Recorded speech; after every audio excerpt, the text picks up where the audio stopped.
अस्सलाम वालेकुम नाज़रीन, तारीख़ के आने में प्रोग्राम लेकर जिब्रान बशीर आपकी खिदमत में हाज़िर है।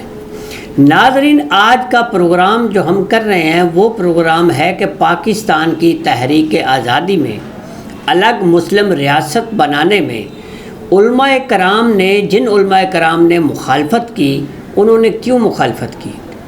बहुत सारे बहुत बड़े उलमाए कराम थे जिन्होंने पाकिस्तान बनने की मुखालफत की, यानी कि एक अलग इस्लामी रियासत बनने की मुखालफत की। वो क्यों की, हम आपको बताते हैं। हिंदुस्तान की तहरीक आज़ादी और क़याम पाकिस्तान के तनाज़ुर में कई मुमताज़ उलमाए कराम ने तक़सीम हिंद में एक अलग मुस्लिम रियासत की मुखालफत की। इनकी मुखालफत सियासी, समाजी, मजहबी बुनियादों पर थी।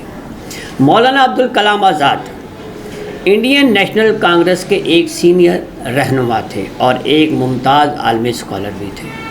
आज़ाद चाहते थे कि हिंदू मुसलमान आज़ाद तो रहें मगर इनको एक साथ रहना चाहिए। उनका ये भी ख्याल था कि मुसलमान हिंदुस्तान में मुत्तहिद रहकर ही तरक्की कर सकते हैं और अगर ये अलग अलग रहेंगे तो इनको नुकसान उठाना पड़ेगा।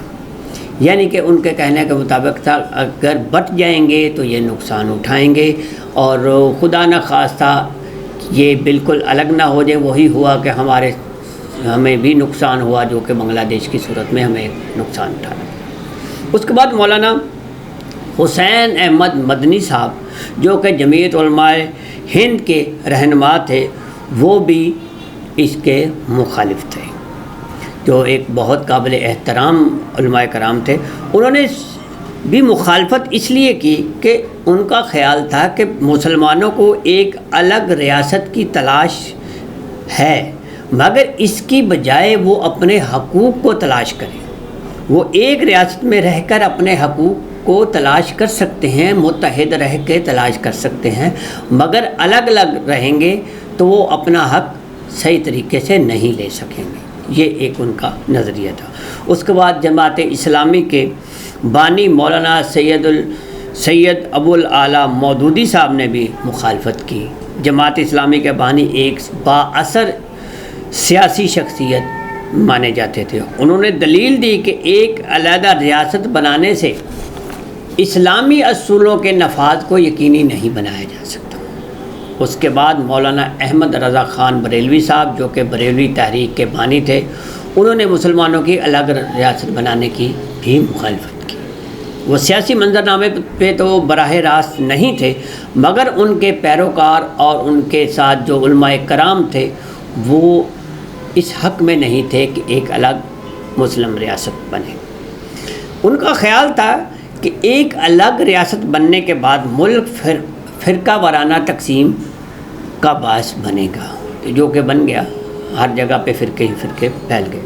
उसके बाद मौलाना अब्दुल हमीद ख़ान भाषानी साहब हैं, जो बंगाल के एक अजीम मजहबी स्कॉलर थे, आलिम दीन थे। वो भी पाकिस्तान बनने के हक़ में नहीं थे। इन उलमाए कराम का नज़रिया ये था कि हिंदुस्तान में अगर मुसलमान एक साथ रहेंगे तो ज़्यादा मजबूत रहेंगे और अलग अलग रहेंगे तो इनकी ताकत टूट जाएगी। तो यही इनका नज़रिया था। शायद अपने उस दौर की सोच को मद्देनज़र रखते हुए उन्होंने ठीक सोचा होगा, या अगर उन्होंने उस वक्त मुखालफत की तो एक दूसरे के साथ एक बरादराना रहने की, सिर्फ़ मुसलमानों के साथ मुत्तहिद रहने की उन्होंने ज़्यादा कोशिश की। मगर जब बंटवारा हुआ तो मुस्लिम रियासत एक अलग पाकिस्तान बन गई। अल्हम्दुलिल्लाह हम आज़ाद हैं और आज़ाद रहेंगे इंशाअल्लाह, और हमने अपनी ताकत को मज़बूत रखा और इंशाअल्लाह रहेगी। तो दोबारा किसी अच्छे प्रोग्राम को लेकर आपकी खिदमत में फिर हाज़िर होंगे। तब तक के लिए अल्लाह हाफ़िज़।